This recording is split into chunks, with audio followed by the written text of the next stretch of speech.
ഇന്ന് അധ്യാപക ദിനം.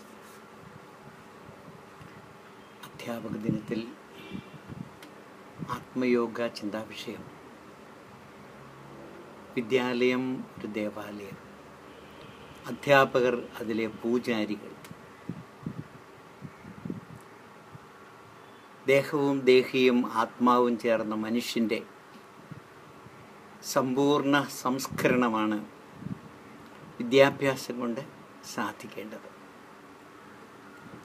ഇവിടെ സംസ്കരിച്ചെടുക്കേണ്ടത് വെറും വസ്തുവിനെയല്ല, വിശുദ്ധ സത്തയെയാണ്. ലോകം കണ്ടിട്ടുള്ള ശ്രേഷ്ഠ ഗുരുക്കന്മാരിൽ ഒരാളായ യേശുക്രിസ്തു ഒരിക്കൽ പറഞ്ഞു, നിങ്ങൾ ലോകത്തിൻ്റെ പ്രകാശമാകുന്നു. അപ്പോൾ പ്രകാശമായവയെ പ്രകാശമാണെന്ന അവബോധത്തിൽ എത്തിച്ച് പ്രകാശമേകുവാൻ പ്രാപ്തരാക്കുക എന്ന വലിയ ദൗത്യ നിർവഹണ വേദികളാണ് വിദ്യാലയങ്ങൾ. അതിനാൽ വിദ്യാലയങ്ങൾ ദേവാലയങ്ങളും അതിലെ ക്ലാസ് മുറികൾ ഓരോ ശ്രീകോവിലുകളുമാണ്. ക്ലാസ് മുറിയാകുന്ന ശ്രീകോവിലിൽ വിദ്യാദാനമാകുന്ന ഈശ്വരപൂജ നിർവഹിക്കുന്ന പൂജാരിമാരാണ് അഥവാ പുരോഹിതരാണ് അധ്യാപകർ.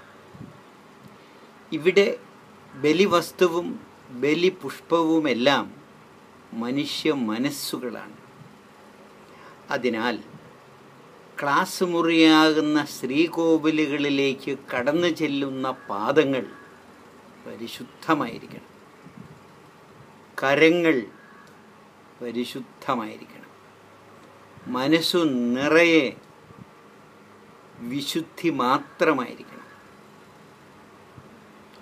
ബലിയർപ്പണം അംശമൊത്തതും വിധിപ്രകാരവും ആയിരുന്നാൽ അർപ്പിത വസ്തു ഈശ്വര കരസ്പർശമേറ്റ വിശുദ്ധ വസ്തു അഥവാ പ്രസാദം ആയി മാറും. പ്രസന്ന ചിത്തനായി ചരിതാർത്ഥ ഹൃദയനായി ഈ വിശുദ്ധ വസ്തുവിനെ അതിൻ്റെ ഉടമയ്ക്ക് തിരികെ ഏൽപ്പിക്കുവാൻ ഉത്തമനായ ഒരു ഗുരുവിനെ കഴിയൂ. അപ്പോഴാണ് അധ്യാപക വൃത്തി വൈദ്യവും വൈദികവും പോലെ ശ്രേഷ്ഠം ആയിത്തീരുന്നത്. ശ്രീ വിവേകാനന്ദൻ പറഞ്ഞു, വിദ്യാദാനം ഈശ്വര പൂജയാണ്.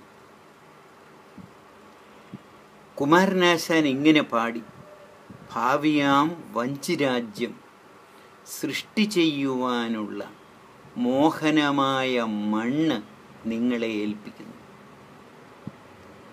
തൻ്റെ കൈകളിൽ ഏൽപ്പിക്കപ്പെട്ടിരിക്കുന്ന മണ്ണുകൊണ്ട് സുന്ദരവും ഉപയോഗയോഗ്യവുമായ മെച്ചപ്പെട്ട പാത്രങ്ങളെ മെനഞ്ഞെടുക്കുവാനും അഴുക്കുചാലുകൾക്ക് ഉപകാരപ്പെടുന്ന വെറും മൺ പൈപ്പുകളാക്കി മാറ്റുവാനും അധ്യാപകനാകുന്ന ശില്പിക്ക് കഴിയും. നമുക്ക് പണിത് വയ്ക്കുവാൻ ലഭിക്കുന്ന മര ഉരുപ്പടി എത്രമാത്രം വളവുള്ളതായാലും പരുപരുത്തതോ നിറമില്ലാത്തതോ ആയാലും ശരി, അതിനെ എത്രമാത്രം മെച്ചപ്പെട്ട ഉപകരണമാക്കാമോ അങ്ങനെ ആക്കുക എന്നതാണ് ഉത്തമനായ ഒരു മരപ്പണിക്കാരൻ്റെ ധർമ്മം. അതിന് നല്ല ഉളി വേണം, നല്ല മറ്റുപകരണങ്ങൾ വേണം, ഒന്നാന്തരം ഭാവനയും വേണം. ഇതെല്ലാം ഒത്തിണങ്ങിയ ഒരു മരപ്പണിക്കാരന് മാത്രമേ തൻ്റെ മുമ്പിൽ അറുത്ത് അടുക്കി വച്ചിരിക്കുന്ന ഉരുപ്പടികളിൽ നിന്ന് മെച്ചപ്പെട്ട ഉപകരണങ്ങളെ നിർമ്മിച്ചെടുക്കുവാൻ സാധിക്കുകയുള്ളൂ. അപ്പോൾ അധ്യാപകൻ ആചാര്യനാണ്. ഒരു ചിത്രകാരൻ്റെ ചിത്രത്തിന് തിളക്കവും ഭംഗിയും ഏറെയുണ്ടെങ്കിലും അതിന് സംസാരശേഷിയില്ല, അതിന് ചലനശേഷിയില്ല. മിനുമിനുത്ത മാർബിളിൽ നിന്ന് രൂപം കൊള്ളുന്ന സുന്ദര ശില്പങ്ങൾക്ക് ജീവൻ നൽകാൻ കൊത്തുപണിക്കാരന് സാധിക്കില്ല.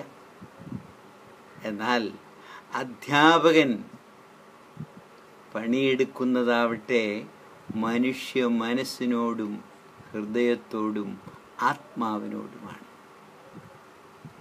ആശയങ്ങളും ആദർശങ്ങളുമാണ് അയാൾ കൈകാര്യം ചെയ്യുന്നത്. അതുകൊണ്ട് അധ്യാപകൻ്റെ ജോലി ആചാര്യനെടുത്ത ജോലിയാണ്.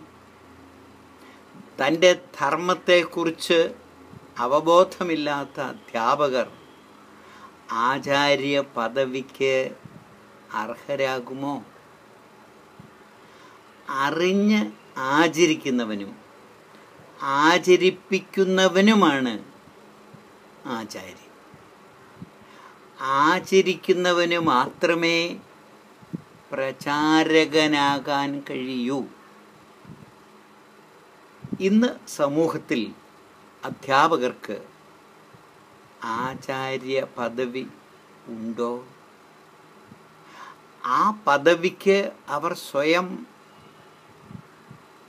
അർഹരാകുന്നുണ്ടോ?